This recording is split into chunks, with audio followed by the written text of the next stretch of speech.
Marso, may bago tayo blessings. Ang aming papaya namumulaklak na. Siyempre, tinalam ko yan noon pa. Ayun ang aking papaya ngayon mga paps. Thank you Panginoon.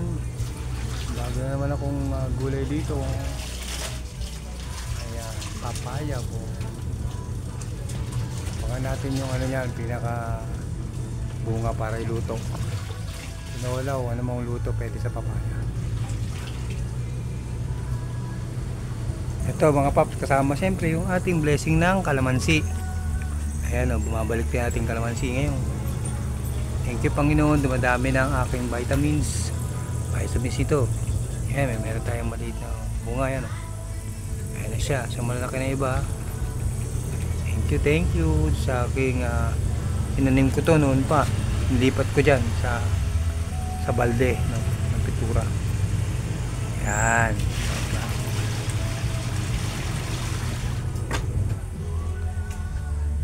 Po syempre may bunga na naman. Ito naman ang ating mga talong. Ayan o. Ayan, may bunga na naman siya. Meron naman tayong gugulayin. Gugulayin tayo sa kabila. Ayun, meron dun sa kabila. Ayan. May bulaklak ulit o. Yung mga sili ko. Ito mo yung mga sili o. Sama dyan yung mga talong.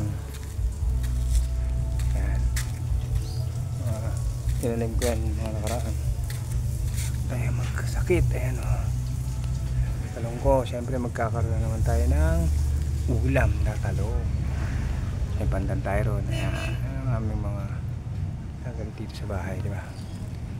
Thank you Panginoon. Thank you.